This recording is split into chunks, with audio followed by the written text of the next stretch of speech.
हमारे लोग जीवन में एक कहावत है कि नस्कट खटिया बतकट जोय जव पैलौठी बिटिया हो गोयरे खेती भकुआ भाई घाक कहाँ दुख कहाँ समाये। तो ये 3-4 चीजें कष्टकर है। इसी का थोड़ा सा विस्तार किया गया, एक नई बात मिल जाएगी। कविता का शीर्षक है चकटोनहरी चाची। इसको बहुत मंचों पर पढ़ा गया है, आकाशवाणी से पढ़ा गया, लोग पसंद करते हैं।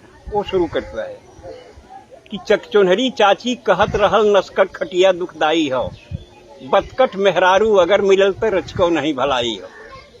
गरगोइड़े खेती बारी हो पीठी पर भकुआ भाई हो, तो जाने अपने पूर्वज का बिगड़ल कुछ कर्म कमाई हो। सुधई बुधई दुनो भाईन में प्रेम रहल, खूब पटत रहल, ये जहाँ रहल संतुष्ट रहल, जेहन जांगर से कटत रहल। लेकिन देवरान जेठानिन में दोनों में नाही बनत रहल, बिस्कुट बानी हर समय रहल, आए दिन झगड़ा ठनत रहल। जन्म जन्म के दुश्मन इस दोनों जन आँखी में खटकें, उन्हें देख चौका पटकें तो उन्हें देख बेलना झटकें। सुख दुख के बांटब दूर भयल, बोलब चालब भी विष होइया, मुँह झोरा ऐसा लटकाई लिहिन रुख दोनों के 36 होइया।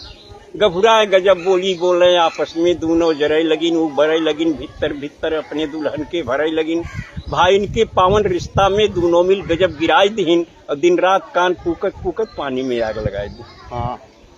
ताना तानी में बात बढ़ल, फिर भाईन में खटपट होइया, कुछ बनल गिरस्ती बिगड़ गई, खेती बाड़ी चौपट होइया। सुतहा रुपया कर्जा लेके छोटकऊ जने परदेश भगेन, बोझा ढोवे क मजदूरी कुछ एहर ओहर के करे लगेन। कम पढ़ा लिखा बुधई गंवार का काम मिले कोयलारी में, 12 घंटा टोकरी ढोए और कोयला बोझे लारी में।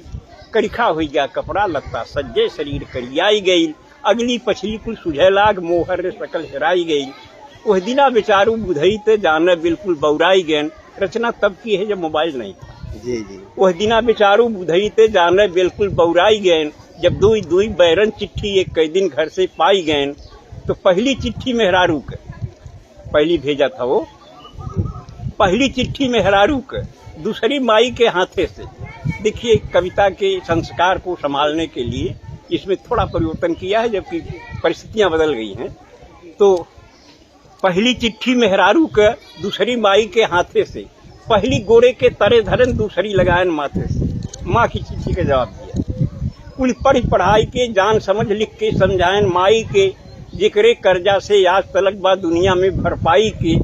लिखता है कि प्रणाम हजारन बार कहीं तोहरे चरणन में हे मैया, जुग जुगती दुगनो चुक जाई तोहरे वर्णन में हे मैया।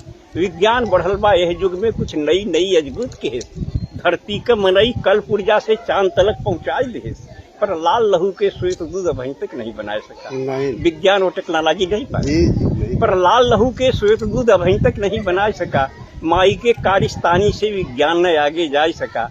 तो माई रे तोरे असीसन से जांगर जिंदगी भरपूर रही, प्रफुल्लित रहब रन में वन में दुख और दरिद्र दूर रही। तोहरे पूजा तोहरे तप से खुशहाल हमार शरीर रही, विश्वास की हूँ तोहरे दूधे का कायम ही तहरीर रही।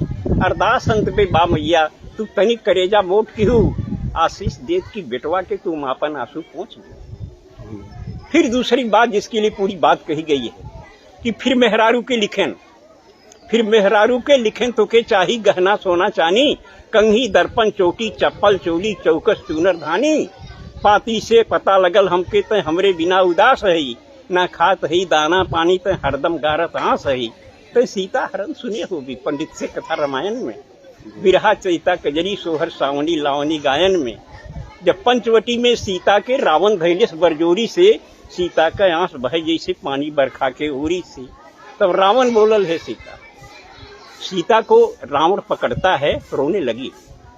रावण ने कहा रो रही हो सीते, दशरथ के भंडार में बड़ा सोना चांदी था, जनक के पास भी सोने चांदी की कोई कमी नहीं थी, लेकिन तुम्हारी पति के प्रति निष्ठा अविचल थी, अटल निष्ठा थी, इसलिए तुमने सोने चांदी की तरफ देखा नहीं, राम के साथ चली आई। और वह राम तुम्हारे साथ तब तक रहा सीता जब तक सोने चांदी से तुम्हारा मोह नहीं जगा था। आज माया के सोने पर रोल्ड गोल्ड पर तुम्हारा मोह जग गया तो राम छूट गया। और जब सोने का ही सवाल अहम है तो चल लंका जहाँ सोना ही सोना है। कौन सी गलती किया था।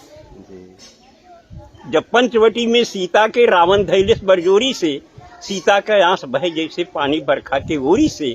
तब रावण बोलल, हे सीता, जब भयल राम वनवास रहल, दशरथ के महल अटारिन में सोनन का हास विलास रहल, लेकिन ना मोह भयल तोहके तब राज और राजधानी पर, तू लात मार के चली आऊ दशरथ के सोना चानी पर।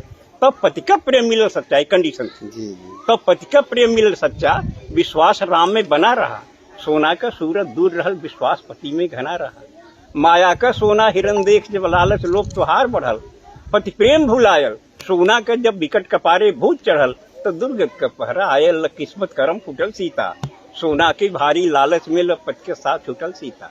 सोना का चाह तो है बाटे, तब तक बेकार कुल रोना हो, अब चला चली लंका नगरी, जोने में सोने सोना। ये बात याद कर रावण कहा, आवाज सही है सदा रही, सुख वही मिली उतने जितना किस्मत में जिक्र बदा रही। आगे भी जौने नारी के सोना के लालच धरे रही, छुट जाई ओकर राम सुन पति कबन ओकरे घरे रही। ई कहत कहत ड्यूटी आइल, बुधई झट बांध लेन पगड़ी, देखा तो आगे खड़ा रहा जोड़ी वाला लेके सगड़ी। अब गुरुजी वही हिंदी का क्या एक बात यार, बुढ़ाई हो बुढ़ाई सांस सही बात। हाँ हाँ, हड्डी पर कितनी कबड्डी ले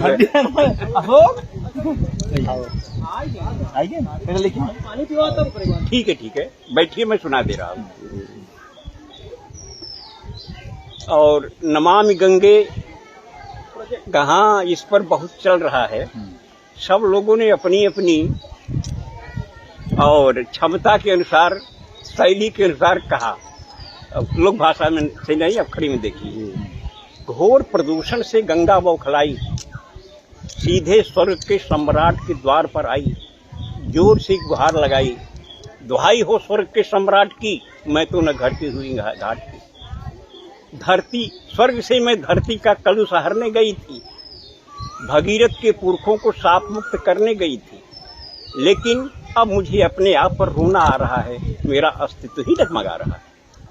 देवराज बोले, गंगे तू कभी श्री हरिपद नख में समाई थी, ब्रह्मा के कमंडल में जगह बनाई थी, शिव के जटाजूट में भी लहराई थी। लेकिन जब विष्णु ने तुम्हें लात मार दिया, ब्रह्मा ने हाथ झाड़ लिया और शिव ने तुमको दिल दिमाग से उतार दिया, तभी तुम्हें तुम्हारी औकात बता दी गई, जब देवताओं का साथ छुड़ाकर तुम आदमी के साथ लगा दी गई। उतार दी गई। तभी तुमको तुम्हारी औकात बता दी गई, जब देवताओं का साथ छुड़ाकर तुम आदमी के साथ लगा दी गई। गंगे, तो युगों से तुम धरती का कलुष पी रही हो, एक छटपटाहट भरी जिंदगी जी रही हो। आदमी नहीं जानता कि ये तुम्हारी विवशता है कि महानता, लेकिन इतना सच जरूर है, ये तुम आदमी का कलुष न पचाती, उसको उसके ही प्रदूषण से न बचाती, तो अब तक उसके पाप का घड़ा भर गया होता और अपने ही प्रदूषण के जहर से आदमी मर गया होता। कैसा रहा ये? बहुत अच्छा गुरुजी। ए बेटा